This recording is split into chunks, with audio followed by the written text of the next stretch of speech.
So it's time to harvest our corn that we had in our smart pots in our self-watering made homemade container. Obviously this is not state fair winning corn. This is a Silver King hybrid, and you will know when the corn is ready. One of the beginning signs is the hairs are on the ear begin to dry out. So these are not going to be very large ears or a lot of edible material on here, but it does show that it is capable of doing it. There's some things we'll change when planting again in this particular method. So we're just going to go ahead and harvest and see what we have here, and then we'll throw the corn in, the stalks in the compost pile.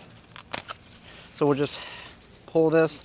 Now another way, now I did get good pollination. Now that's the key here, and you can see for the most part, let's get some of this off, all of this here got very good pollination. The pollination comes from the top portion here. As the you see things fall off, that's part of the pollination. Will fall down onto the ears here. The tassels will fall onto the ears, and each one of these is connected to where a kernel will be formed. So we did get a good, a decent pollination here, and that's why it is encouraged to grow corn in a block, because it can pollinate as the wind blows in any given direction. So that's not, not wonderful, but it is something there. Now also you can take your fingernail and puncture the kernel, and as you can see there's a little milky substance that come out. That's also an indication that it is ready to harvest. So let's see what else we have that came off this one. This one here is not going to have any ear because it didn't form. You can see here that kind of that's what you would maybe get at a restaurant, miniature corn there, but that one didn't grow at all. So that's, you're going to have some of them.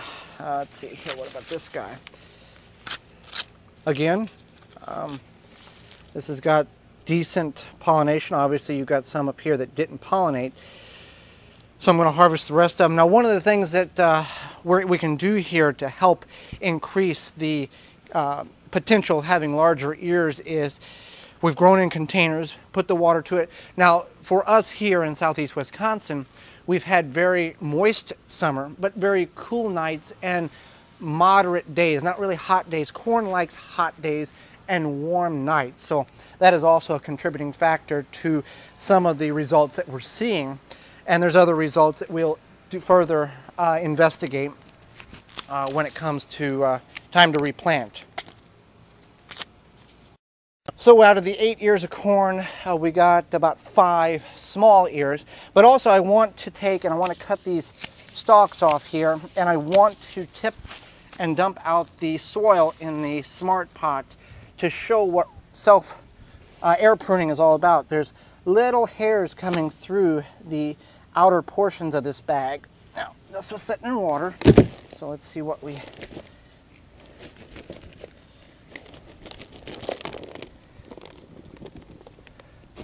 All right, so what we have is, you can see all the white fibers here.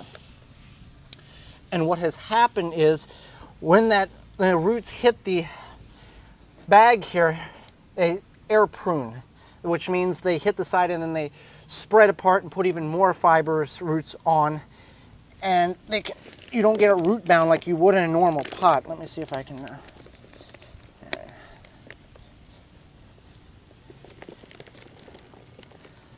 You can see all these little fibrous roots keep expanding out as soon as they hit the outer portions of this.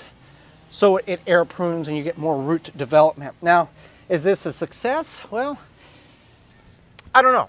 I consider it a success because we do have good pollination, which means we have the tassels pollinating the hairs on the ears of corn. Obviously, we don't have an 8-inch ear like we do potentially in some of these traditional ground garden planting.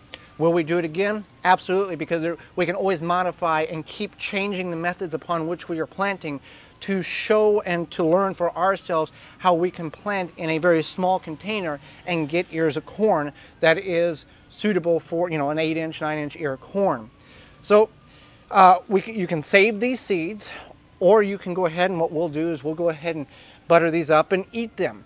This is a hybrid. You can save hybrid seeds. If you want to know more information about how and why it may be important for you to decide to save seeds from the plants that you've grown in your own garden, you can check the link below in the show notes. I have done a weekly podcast, and this week is all about the importance of saving seeds. So we're going to eat this, we're going to enjoy this, and we're going to learn and try to change some of the ways we have planted so we can get even larger ears of corn the next time we grow in containers. For more information, please visit thewisconsinvegetablegardener.com.